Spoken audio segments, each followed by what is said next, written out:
Merci Sabrina. Bonjour à toutes et à tous. Comme l'a rappelé Sabrina, on va passer une trentaine de minutes ensemble sur une thématique d'actualité qui est le déploiement de la cartographie des outils. Donc les outils de production et de coordination en BIM. Donc on va faire un petit focus sur concrètement quand je déploie une démarche BIM, quelle est la cartographie d'outils judicieuses à mettre en place pour des usages de production et pour des usages de coordination. Donc, je vais mettre le plein écran. Euh, le webinaire sera structuré en 4 chapitres. On prendra quelques minutes pour introduire la thématique. On va comprendre quels sont les objectifs et les usages BIM avant de voir comment on peut organiser la cartographie d'outils de production et de coordination BIM. Et on terminera le webinaire avec quelques recommandations et des questions-réponses, bien évidemment. Le déploiement d'une démarche BIM de plus en plus implique un processus de digitalisation de données. Cette donnée-là, de plus en plus, elle est soit numérique, soit alphanumérique, soit géométrique, dans lequel on obtient et on aboutit comme produit final à une maquette numérique. Cette digitalisation, elle est à la fois collaborative, dynamique et évolutive. C'est-à-dire que plusieurs acteurs, plusieurs contributeurs à la démarche BIM vont alimenter la maquette numérique en termes d'information, que ce soit dans des logiques de production et ou de coordination. L'idée, c'est de comprendre comment cette digitalisation-là nous amène à mettre en place une cartographie d'outils métiers adaptés, que ce soit pour des usages de conception, de coordination, et ou de simulation. Euh, le grand intérêt final est de se dire, bah, OK, je me lance vers une démarche BIM, de quoi j'ai besoin comme outil et quels sont les outils pertinents que je peux déployer qui vont s'adapter à la fois à mon métier, à mes usages, aux exigences d'une maîtrise d'ouvrage, au secteur d'activité, euh, qui n'impacte pas le modèle économique de mon entreprise et qui arrive à satisfaire, on va dire, l'exigence de la digitalisation de données. Donc, à savoir avoir une maquette numérique cohérente, que ce soit du côté conception, production, du côté simulation, calcul, ou bien du côté coordination et management de cette maquette numérique.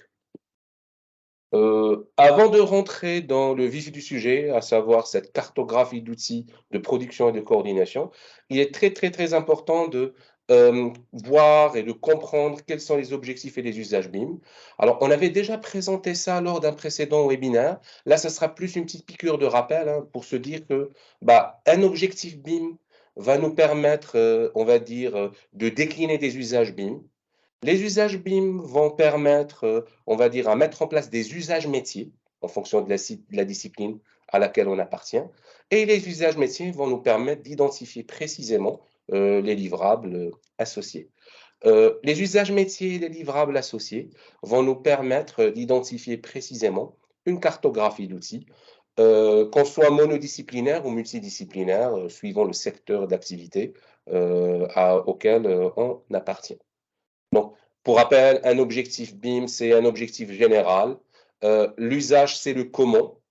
L'usage métier, c'est le avec quoi. Et les livrables associés, c'est, on va dire, le résultat final, qui est principalement, en tout cas dans notre thématique, la maquette numérique. Et cette maquette numérique, elle a besoin à la fois d'être produite, conçue, exploitée, que ce soit sur des logiques de calcul, de simulation et ou de coordination et d'assemblage métier derrière. Une petite piqûre de rappel sur la manière de transcrire un objectif en usage BIM. Quand on déploie une démarche BIM au sein d'un projet, si on se place du côté d'une maîtrise d'ouvrage, on peut se dire que parmi les objectifs, la démarche va m'aider à mieux décider, va m'aider à mieux réceptionner mon ouvrage, va m'aider à mieux gérer mon patrimoine et mieux gérer l'environnement de travail et mieux gérer mes actions de maintenance, à mieux maîtriser les coûts et à gérer tout ce qui est performance de réalisation et avoir un vrai support de communication. Euh, Ça, c'est les objectifs qui peuvent être traduits en usage. À titre indicatif, quand on dit, bah, en fait, la maquette numérique et la démarche BIM nous permet de décider plus rapidement. L'usage BIM se décline par, OK, bah, cette maquette numérique, je peux m'appuyer dessus pour pouvoir définir, analyser et vérifier le programme. Je peux l'exploiter et l'utiliser pour animer des revues de projet. Et donc ça, c'est plutôt les usages BIM. En gros, cette maquette numérique, je peux l'utiliser. Comment? Quand on parle d'aide à la réception, bah, la maquette numérique va nous aider à extraire des quantités significatives, à préparer des opérations préalables de réception. Lorsqu'on parle de performance de réalisation, on peut très bien se dire que en ayant cette maquette numérique qui peut être produite et exploitée, je peux l'utiliser pour contrôler les exigences aux conformités réglementaires, par exemple. Je peux très bien l'exploiter pour gérer des conflits à partir de plusieurs maquettes métiers. Donc, le grand intérêt, c'est de se dire, bah, OK, j'ai une maquette numérique, je vais pouvoir et je vais devoir la produire, je vais devoir coordonner avec les différents contributeurs et les différents corps d'État, concrètement, avec quelle cartographie d'outils. Bon, bien sûr, ici, les objectifs et les usages BIM et un petit aperçu. Hein, donc, l'idée, c'est pas de décliner tous les usages et les objectifs BIM qu'on peut avoir, hein, mais l'idée, c'est de rester vraiment pragmatique et de cadrer les objectifs et usages BIM qui sont les plus, j'ai envie de dire, pertinents, sur lesquels on peut s'appuyer justement en qualité de contributeur et d'acteur, on va dire, à cette démarche BIM, pour mieux identifier la cartographie d'outils ou les cartographies d'outils dont on aura besoin. Donc, bien évidemment, ce qu'on se disait tout à l'heure, le fait de définir précisément les processus métiers vont permettre, on va dire, de mieux mettre en place cette feuille de route pour déployer cette cartographie d'outils en interne au sein de sa propre structure. Bien sûr, qu'on soit maîtrise d'œuvre, qu'on soit entreprise travaux, qu'on soit maîtrise d'ouvrage, qu'on soit exploitant, qu'on soit, on va dire, simple usager. L'idée, c'est de se dire, bah, avec quel outil je peux m'appuyer pour exploiter et utiliser une maquette numérique. Je tiens à le préciser bien évidemment que pendant notre webinaire, l'idée c'est pas de, décliner tous les outils possibles qu'on peut rencontrer dans le marché, hein, donc parce que la technologie évolue systématiquement tout le temps et tous les jours et de 2, l'idée c'est pas de faire un benchmark, de comparer tel ou tel outil ou telle fonctionnalité, mais l'idée c'est vraiment de vous donner un grand aperçu sur quels sont les outils de production et quels sont les outils de coordination les plus utilisés à l'heure où on parle dans le marché. Donc, pour pouvoir organiser cette cartographie d'outils, il est très important de classer ces outils. On en discutait tout à l'heure, on peut parler des outils de production et des outils de coordination.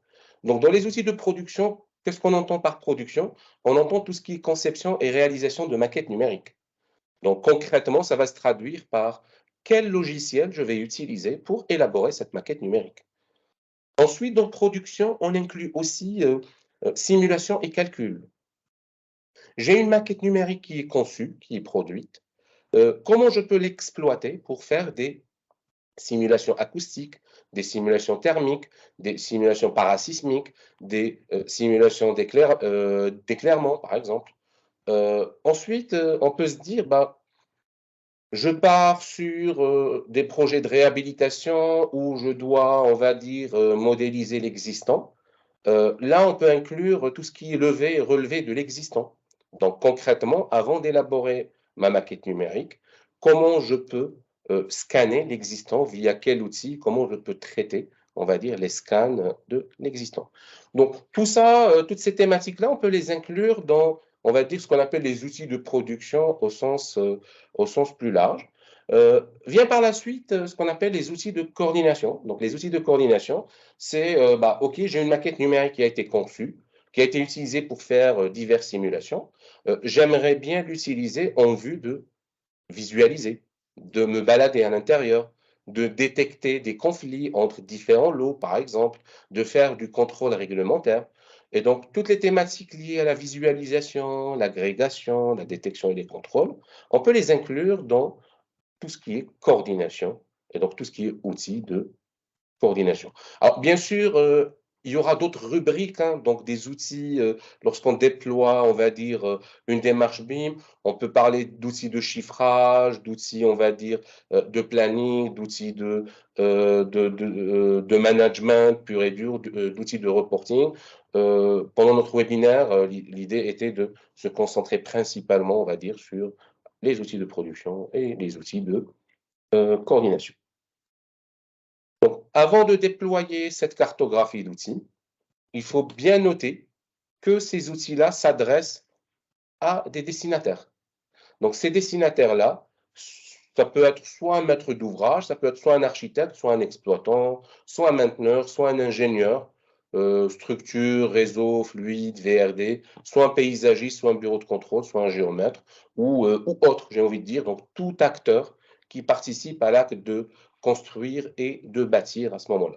Donc, qui se situe côté maîtrise d'ouvrage, côté maîtrise d'œuvre ou côté titulaire travaux. Donc, la cartographie d'outils, lorsqu'elle est déployée, elle doit s'adapter forcément à l'usager final, donc à l'utilisateur final. Mais aussi, ces utilisateurs-là participent ou, on va dire, contribuent suivant des typologies de projets. Une cartographie d'outils déployée pour des projets bâtimentaires ne peut pas forcément être la même qu'une cartographie d'outils déployée pour des projets d'infrastructure ou des projets d'énergie ou des projets hydrauliques, des projets industriels.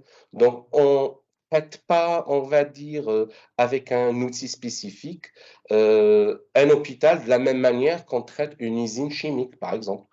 Les outils peuvent ne pas être les mêmes.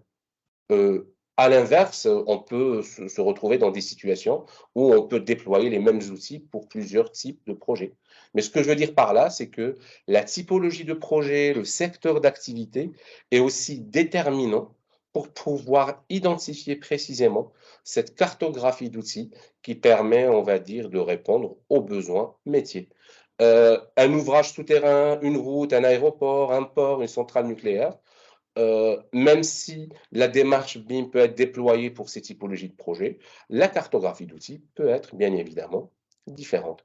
Et donc l'idée, c'est de se dire, bah, en fonction du profil, donc de l'utilisateur, en fonction du typologie de projet et de secteur d'activité, il est tout à fait possible de décliner une cartographie d'outils de production et de coordination pragmatique qui répond aux besoins du l'utilisateur et aux besoins du secteur d'activité. Donc, ceci est un exemple d'une cartographie d'outils, hein. Donc, je disais tout à l'heure qu'il n'y avait pas que les outils de coordination ou de production. On peut parler d'outils de maintenance, on peut parler d'outils de programmation, on peut parler des outils paramétriques, on peut parler des plateformes de stockage.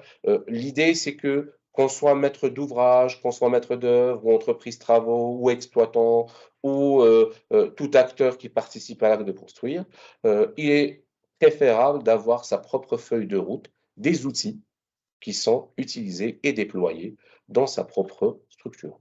Donc, ceci reste un exemple, on va dire, très générique, et on va détailler par la suite les outils de production, les outils de coordination les plus déployés sur le marché. Alors, on parle. Donc, ce que je vous disais tout à l'heure, on n'arrivera jamais à dresser une liste exhaustive de tous les outils qui existent sur le marché. Donc, si on démarre par les outils de production, aujourd'hui, on doit déployer, par exemple, une démarche BIM et on se dit, tiens, on aimerait bien produire une maquette numérique. Cette maquette numérique doit être produite par un logiciel spécifique, en s'appuyant sur un éditeur spécifique. Et parmi les logiciels qu'on retrouve sur le marché qui permettent de modéliser une maquette numérique, on a Archicad, on a Revit, on a Tekla Structure, Vectorworks, Bentley, Allplan, Covadis, SketchUp, Monsura, Civil 3D, OpenRoad et InfraWorks. Alors on constate que il y a tout de même une douzaine de logiciels qui permettent de réaliser une maquette numérique. Ces logiciels-là sont adaptés forcément à des projets spécifiques. Je prends le cas, par exemple, de Civil 3D. Civil 3D permet de faire des tracés routiers, permet de faire des surfaces topographiques. Un logiciel comme Revit peut le faire, mais il sera peut-être moins précis qu'un Civil 3D. Pour faire des tracés de route, on a OpenRoad Designer de l'éditeur Bentley System qui permet de faire des tracés de route hyper précis. Avec Tekla Structure ou Archicad ou Allplan, il est très très difficile de faire des tracés de route en s'appuyant sur ces outils-là. On a Monsura aussi pour tout ce qui est, on va dire, infrastructure. On a Covadis qui est utilisé pour tout ce qui est VRD, par exemple, sachant que la plupart des outils qu'on voit à l'écran de conception permettent de faire les exports IFC. Donc, ça sous-entend que je peux retrouver un open format, je peux retrouver une maquette neutre qui sera potentiellement utilisée et exploitée par d'autres logiciels. Ce qui fait qu'aujourd'hui, notre métier il est tellement complexe qu'un seul logiciel, malheureusement, des fois ne suffit pas. Je vous donne un exemple d'un projet bâtimentaire où on peut faire à la fois appel à Tekla Structure et à la fois Revit. Tekla Structure est un logiciel de Trimble qui est très, très adapté pour faire de la charpente métallique, par exemple. On peut très bien l'utiliser, utiliser Revit pour faire tout ce qui est second œuvre, par exemple. La maquette finale sera finalement un assemblage de deux maquettes en fonction du découpage qui a été mis en place. Je tiens à préciser qu'il n'y a pas de logiciel parfait. Alors, on parle de conception. Il y a forcément un logiciel plus ou moins adapté par rapport à d'autres. Et malheureusement, ce que je disais, c'est que des fois, on est obligé de faire appel à deux, voire trois, voire quatre, des fois, logiciels différents pour concevoir une maquette numérique, métier. Je tiens à préciser qu'il ne faudra pas forcément rester prisonnier d'un seul outil. Il y a des solutions qu'on peut avoir chez chacun des logiciels de conception qu'on voit à l'écran. Donc, on verra par la suite comment on peut choisir un logiciel et en fonction de quoi. Donc, à la fin de la présentation. Mais ça, principalement, pour la partie conception, c'est tous les logiciels qu'on peut retrouver sur le marché. Donc, en gras, c'est le nom du logiciel et en bas, c'est l'éditeur du logiciel qui est cité. Lorsqu'on parle de simulation et de calcul, ce que je disais tout à l'heure, c'est que une maquette numérique, une fois qu'elle est conçue, je peux l'utiliser et l'exploiter pour faire des simulations thermiques, des simulations acoustiques, des simulations parasismiques. Par exemple, un logiciel comme Robot, Structural Analysis de l'éditeur Autodesk, permet de faire des calculs structurels. Une fois que ma maquette numérique a été conçue, je peux exporter le modèle analytique vers Robot pour faire des calculs structurels. Un logiciel comme Cipetherm et plus, donc de l'éditeur Cipe ou Cype, permet de faire des calculs énergétiques en fonction de la réglementation RE 2020, par exemple. Acoubat, c'est un logiciel qui permet de faire de la simulation acoustique, donc tout ce qui est calcul acoustique, et ainsi de suite. Pour tout ce qui est calcul et simulation d'éclairage et d'éclairement, on a un logiciel qui s'appelle Dialux qui permet on va dire, ce genre de tâches. Un logiciel comme ClimaWin permet de faire des calculs énergétiques, permet de calculer la CV, permet de faire un certain nombre de simulations et de calculs réglementaires. Pléiade permet de faire des calculs aussi énergétiques pour tout ce qui est réglementation, tout ce qui est calcul d'ACV, donc analyse de cycle de vie. Alors, ce qu'il faudra bien noter, c'est que lorsqu'on parle d'outils de simulation et de calcul, euh, il se peut qu'il y ait une passerelle entre un logiciel de conception et un logiciel de simulation et de calcul. C'est-à-dire qu'une fois que la maquette numérique a été produite sur un logiciel de conception, je peux utiliser via ce qu'on appelle une API ou un plugin ou un programme ou un connecteur, donc tout dépend de l'outil qui est décliné, on peut exploiter directement la donnée qui a été déjà conçue sur la maquette numérique. Donc, ça évite de faire de la double saisie, pardon, voire de la triple saisie. Je vous donne un exemple simple. Sur ClimaWin, on a besoin de faire des calculs énergétiques. J'ai une maquette numérique qui a été faite sur Allplan ou sur Revit, par exemple, ou sur Bentley. J'aimerais bien utiliser les données que cette maquette embarque pour les calculs thermiques. Il suffit juste de faire des exports au format GBXML, par exemple, ou des formats XML. Donc, c'est des espèces de formats Excel, de tableurs Excel qui contiennent un certain nombre d'informations qui peuvent être exploitées. Alors, bien évidemment, je précise que ce workflow métier, il n'est pas aussi simple à gérer parce que souvent, on hérite ou on dépend de la qualité de la maquette numérique qui a été conçue. C'est-à-dire qu'une maquette numérique qui a été mal conçue, forcément, des outils de simulation et de calcul ne seront pas, on va dire, suffisamment fluides et ne vont pas forcément exploiter les données assez facilement. Donc, il y aura peut-être à refaire de la saisie ou de la ressaisie derrière.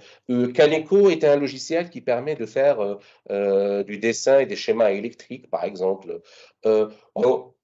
J'en ai cité 8 ici, hein, mais il y a beaucoup plus que ça, hein, encore une fois. Je réfléchissais à Arch, par exemple, qui est un logiciel qui fait aussi des calculs structurels, par exemple.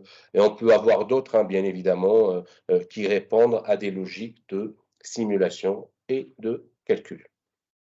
Donc, dans la continuité des outils de production, lorsqu'on veut faire l'acquisition de l'existant, lorsqu'on veut faire de ce qu'on appelle le scan to BIM ou relevé d'existant, on fait appel généralement à des scans 3D qui permettent de générer ce qu'on appelle des nuages de points. Donc, ces nuages de points seront traités via des logiciels spécifiques. Donc, on ne peut pas récupérer aussi simplement un nuage de points brut sur des logiciels de conception et de modélisation derrière. Donc, il est toujours préférable, voire conseillé, voire recommandé, de les traiter sur des logiciels spécifiques. Et par exemple, Trimble RealWorks de l'éditeur Trimble, ou Recap Pro, ou Cyclone, ou Sen, sont des logiciels qui permettent de traiter des nuages de points, de les scinder, de les préparer et en vue de les importer sur des logiciels de modélisation pour continuer la modélisation à base d'un nuage de points. Donc ça, on parle de relevé d'existant dans les outils de production. Donc bien évidemment, il y a du matériel en amont, qui est le scan 3D. Le scan 3D permet de générer des nuages de points. Ces nuages de points, il faut bien les traiter. Et il faut bien les traiter via les logiciels qui sont déclinés. Alors principalement, les quatre que j'ai cités là, c'est les quatre qui sont les plus utilisés sur le marché. Donc encore une fois, il se peut qu'il y a davantage beaucoup plus, hein. L'idée, ce n'était pas de faire une liste exhaustive des outils. Lorsqu'on parle de coordination, dans des logiques de coordination, c'est j'ai une maquette numérique qui a été conçue, j'ai besoin d'assembler plusieurs maquettes métiers, j'ai besoin de vérifier des réglementations, j'ai besoin de naviguer à l'intérieur de cette maquette, j'ai besoin de détecter des conflits ou de détecter des clashs via cette maquette ou ces maquettes numériques. J'ai besoin d'annoter sur cette maquette numérique, j'ai besoin de générer des PCF à ce moment-là, donc des open formats avec des images géolocalisées et géoréférencées avec des commentaires. Donc, dans les outils de coordination, on parle souvent de visualisation, agrégation ou assemblage, détection et contrôle. Et idem, alors on parle sur le marché, on a une visionneuse comme FBIM de CSTB qui permet d'assembler plusieurs types de formats, principalement de l'IFC, mais pas que. Ça permet, on va dire, de visualiser, d'annoter et d'extraire un certain nombre d'informations via les maquettes numériques qui ont été assemblées. On a SimpleBeam qui est une espèce de solution orientée plateforme. Donc là, je ne l'ai pas précisé, mais dans les outils de coordination, il faut faire le distinguo entre les outils en local et les outils SaaS ou les outils cloud. Donc, il va y avoir des outils qui sont téléchargés en local à ce moment-là, et certains outils où il faut se connecter via une URL, donc via une plateforme, pour pouvoir profiter des fonctionnalités de l'outil. Comme outil de synthèse et de détection et de contrôle, on a Navisworks de chez Autodesk, hein, donc décliné sur ces trois possibilités, à savoir le Navisworks Manage, le Navisworks Freedom et le Navisworks Simulate. Trimble Connect, une plateforme qui permet de faire l'assemblage des maquettes, la détection des clashes, l'extraction des quantités, la notation, les mesures et la génération des BCF.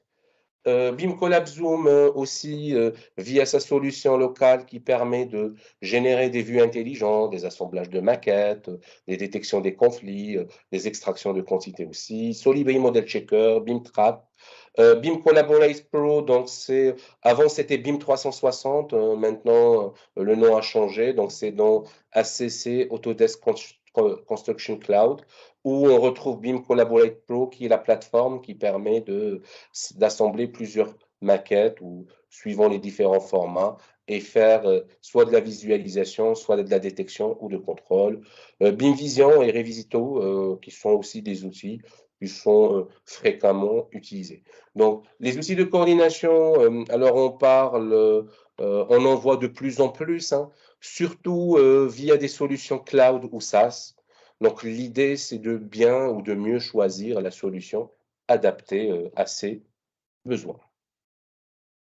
Bien évidemment, le choix des outils vont permettre de mieux décliner cette feuille de route. Donc, comment on choisit un outil? On choisit un outil suivant la couverture géographique de l'éditeur.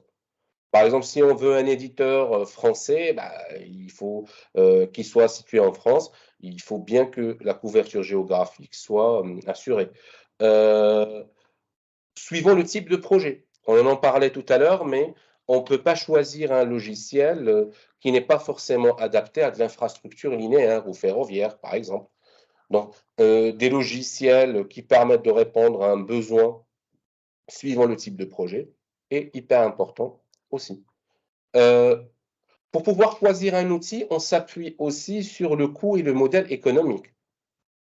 Bien évidemment, même si un outil est très puissant et très performant, si le coût de licence, que ce soit à l'achat ou à la location, peut représenter un inconvénient pour celui qui va l'octroyer, ça peut être un frein à ce moment-là. Sachant que alors on parle, suivant les éditeurs et suivant les logiciels, les prix peuvent flamber assez sévèrement à ce moment-là. On choisit un logiciel aussi, que ce soit un logiciel de production ou de coordination, suivant l'ergonomie, suivant si on se sent à l'aise ou plus ou moins à l'aise avec la solution. Suivant les supports utilisateurs, c'est-à-dire que si on bloque sur une fonctionnalité technique, est-ce qu'on a un support utilisateur qui est réactif? Est-ce que si on demande de l'aide à l'éditeur, on a les réponses à toutes les questions qu'on aurait demandées? Et on choisit aussi un outil de production ou de coordination suivant le format de fichier qu'il va supporter ou qu'il va générer. Si je prends l'exemple des outils de coordination, sur les outils de coordination, il y en a beaucoup qui lisent que l'IFC. Ils ne lisent pas forcément le format natif ou plusieurs autres formats. Donc, ce qui fait que, en combinant tout ça, on essaye d'avoir et on essaye de faire et de déployer une cartographie d'outils judicieuse. Donc, je rappelle, couverture géographique, type de projet, coût et modèle économique, ergonomie de la solution, support utilisateur, format de fichier. Et le dernier, c'est le développement. Donc, par développement, on entend la capacité à la solution de s'adapter en créant des connecteurs spécifiques, en créant des plugins spécifiques, en se connectant avec d'autres logiciels métiers. Donc ça n'est pas négligeable, sachant qu'une solution ne fonctionnera jamais seule, elle fonctionne avec un workflow métier derrière. On termine notre présentation par quelques recommandations. Alors, pour pouvoir déployer cette cartographie d'outils, comme je le disais tout à l'heure, il est très, très, très important d'identifier précisément les processus métiers. C'est-à-dire, suivant le profil qu'on est, suivant le type de projet, le type de secteur à lequel on appartient, il est évident de déployer des use cases ou des cas d'usage à ce moment-là pour permettre d'identifier des processus métiers. Si je suis un BET fluide, forcément, je vais faire du calcul énergétique. Je fais du calcul énergétique via quel type de solution? Aussi, si on déploie une démarche BIM et on doit mettre en place sa propre cartographie d'outils, il est toujours préférable d'établir un benchmark, donc, un espèce de tableau de bord comparatif entre les différents types de solutions pour mieux arbitrer, afin de mieux choisir celle qui nous adapte le plus. Une fois que c'est fait, en interne, peu importe de quel profil il s'agit, il est toujours très important de déployer ce qu'on appelle une feuille de route.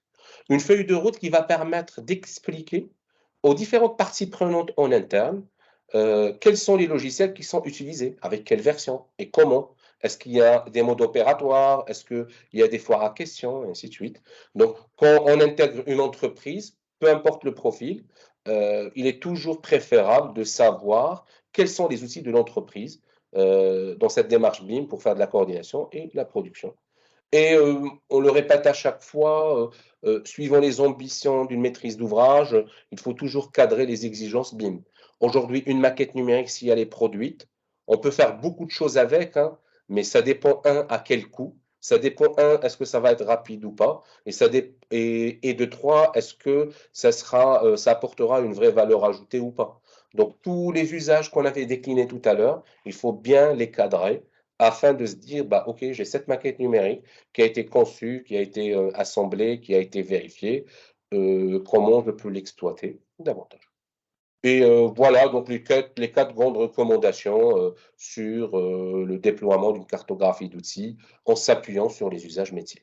Donc la présentation vient d'être terminée. Donc je vais laisser la parole à Sabrina maintenant. S'il y a des questions-réponses, donc n'hésitez pas, on se tient à votre disposition. Donc, en tout cas, on se laisse peut-être 5 petites minutes, voire 10 petites minutes, s'il y a des questions sur le chat. Donc, je demande à Sabrina de vérifier s'il y a des questions sur le chat. Autrement dit, Sabrina va vous envoyer par la suite la présentation et elle vous a déjà, je pense, envoyé un lien vers les anciens webinaires et vers, en tout cas, les futurs webinaires qu'on mettra en place. Alors très rapidement, pour ceux qui ne connaissent pas, on a été créé en 90. On a deux casquettes. On est à la fois centre de formation et à la fois prestataire de services. Donc on fait de la formation et du conseil sur plusieurs types de projets à destination de plusieurs types de clients. Nous intervenons auprès d'une maîtrise d'ouvrage, auprès des maîtres d'œuvre, auprès des titulaires travaux, auprès des exploitants, auprès de tout acteur de l'acte de bâtir. On assure des missions d'AMO ou des missions de BIM management et on assure un certain nombre de formations sur les méthodes et les outils digitaux. Donc, en tout cas, moi, de mon côté, je tiens à vous remercier de votre participation. Je remercie aussi Sabrina pour l'organisation et la mise en place de ce webinaire. Et donc, n'hésitez pas, s'il y a des questions, vous pouvez aussi nous envoyer ou nous écrire par mail. On prendra le temps de vous répondre.